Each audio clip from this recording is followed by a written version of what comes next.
පටන් ගත්තේ බොහොම අමාරුයි. හැබැයි බලාපොරොත්තු වෙනවා මේක ඔයාලට පුළුවන් උපරිමයෙන් ඉවර කරන්න. එහෙම හිතාගෙන පටන් ගත්ත වැඩේ මේ වෙනකොට ඔයා ඉන්නේ මොන ලෙවල් එකේද කියන එක ඔයාටම මිස කරගන්න පුළුවන්. හරි ඒක හොඳටම මිස කරගන්න පුළුවන් කාලය තමයි මේ කාලේ. මොකද එක්සෑම් එකට තව දින තියෙන්නේ. අද ඉඳන් බැලුවොත් අද ඉඳන් දින 55යි. මේ කාලය තුල ඔයාට පුළුවන් ඔයා ඔය ඉන්න ලෙවල් එක අනුව හෙන උඩකට යන්න. හැබැයි එහෙම යන්න ඕනි නම් මම මේ කියන විදිහට අනුව මම මේ කියන දේ අනුව ඔයාට වැඩ කරන්න වෙනවා. අංක 1 ඔයා පුළුවන් තරම් try කරන්න ඕනි ඔයාගේ සියලු theory note ටික හොයාගන්න සහ revision note ටික. ඊට අමතරව ඔයාටම වෙනම work plan එකක් time management එකක් හදාගන්න ඕනි. ඊට අමතරව concentration තියාගෙන වැඩ කරන්න ඕනි. ඒ වැඩ කරනකොට ඔයා දැනගන්න ඕනි ඔයාට හම්බෙන හැම වෙලේම, ඒ කියන්නේ ඔයාට හම්බෙන හැම free වෙලාවක්ම අවම වශයෙන් තප්පරයක් හරි කමන්නේ ඒ වෙලාවේ වැඩ කරන්න ඕනි. එහෙම නැතුව මේක කරන්න බෑ.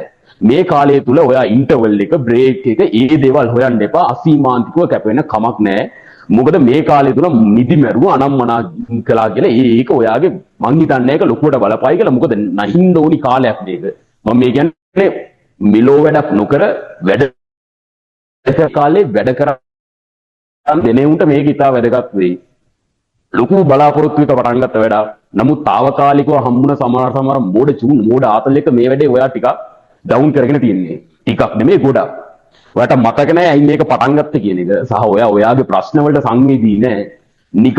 නිකමට ගෙවල් වල මිනිස්සුන්ගේ ප්‍රශ්න ඒ මිනිස්සු Tamanට වියදම් කරපු විදිහ, ඒ මිනිස්සු දුක් මහන්සියෙන් නිදි මරාගෙන සල්ලි හම්බ කරලා තමුන්ට සල්ලි වියදම් කරන්න නැහුණ විදිහේ කිසිම දෙයක් දැන් මතක නැහැ. తాවකාලික මෝඩ චුන් එක මේ කාලය තුල මේ අවුරුදු දෙක තුල ගත කළා. හැබැයි දැන් පොඩ්ඩක් තීරණා තියෙනවා මට මේක කරගත යුතුයි කියලා. කරගන්න පුළුවන් කරගන්න ඕනි නම් අනිවාර්යයෙන්ම මේ දවස් ටික නැහින්න වෙනවා. එහෙම නොකර මේක කරන්න බෑ. හොඳට මතක තියාගන්න ඒ ලෙවල් වලදී ගේම ගහන්නේ හොඳටම නැහිනේ වුණා. හොඳටම නැහිලා පාඩම් කරලා ඒ පාඩම් කරපු ටික හරි පුළුවන් නේ. නැත්නම් ලියන්න පුළුවන් නේ. ඒ හින්දා මේ දවස් ටිකේ පාඩම් කරනකොට theory revision note හොයාගෙන past papers අවුරුදු 10කවත් කරන්න try කරන්න. model papers ටික අපේ class එකේ කරපු සියලු model papers ටික, recap papers, revised papers, ඊට අමතරව unit papers ටික එකක් නෑර කරන්න හම්බෙලා නැත්තම් ඔයා class cut කරා නම් මොකක් හරි දෙයක් කරා නම් papers ටික ඉල්ල ගන්න පුළුවන්. ඒ ටික අපි ඔයාලට දෙන්න. ඔයාලට තියෙන step by step papers ටික කරලා ඔයාගේ මේ කාලය තුල subject තුනේම අනිවාර්යයෙන්ම වර්ධනය හදාගන්න මේක කරන්න පුළුවන්. ඒක අංක 1 මතක තියාගන්න. පෞද්ගලිකව මම උනත් කියලා දෙනවා. මම උනත් මුල් කාලේ වැඩ කරපු නැති එක. නමුත් අන්තිම මාස 6 තමයි ඇත්තම කතන්දරේ ගියොත් ඒ ලෙවල් වල මගේ සංක්‍රාන්තිම කාලේ. ඒ කාලය තුල නැහින්න පුළුවන් උපරිම විදිහට නැහුණ එකේ. පැය 24න් පැය 18ක් විතර පාඩම් කරපු එකේ. මොකද මුල් කාලේ කරපු සමහර දේවල් එක්ක ඒ ලෙවල් මිස් වුණා. නමුත් අන්තිමේදී කළ යුතු දේ හරියට කරපු හින්දා යම් දෙයක් කරගත්තා. ඒ හින්දා මේ කාලය තුල කරන්න BS වල විශේෂයෙන් මැනේජ්මන්ට් එක ඉවර කරගන්න. මැනේජ්මන්ට් නැතුව BS කොට දාගන්න බෑ. ඒක අංක 1. මැනේජ්මන්ට් එක හොයාගන්න, තියරිය හොයාගන්න, රිවිෂන් එක හොයාගන්න, පාඩම් කරන්න, ටයිම් මැනේජ් ටිකත් එක්ක ඔයාට පුළුවන් ඔයාගේ රිසල්ට් එක ඔයා නොහිතන විදිහකට හොඳ ප්‍රතිඵලයක් බවට පත් කරන්න. එහෙනම් මේ වැඩේ හරියට කරගෙන යන්න.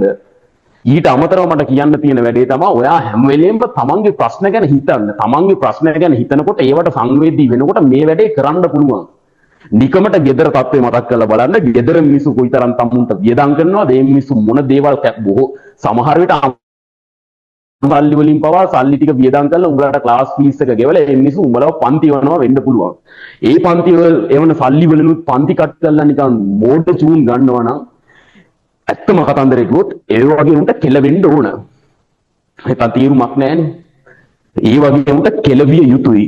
නමුත් එහෙම වැරදි වැඩ කළා දැන් ආයෙත් මේ ගේම ට්‍රැක් එකට එන්න උමනාවක් තියෙනවා නම් දැන්වත් gedara මිනිස්සු ගැනවත් ඒ මිනිස්සු කරන කැපකිරීම පිළිබඳවත් ඔය ඔක්කොම ගැන හිතලා තමන් ගැනත් හිතලා තමන්ට කියලා අනාගතයක් හදාගන්න ඕනේ ඔයා. ඒ ගැනවත් හිතලා මේ මොහොතේ සිට වැඩ කරන්න ගන්න. වැඩ කළොත් ඔයාට ලැබෙන ප්‍රතිඵලය ඔයාටවත් හිතා ගන්න බැරි හොඳ ප්‍රතිඵලයක් වෙයි.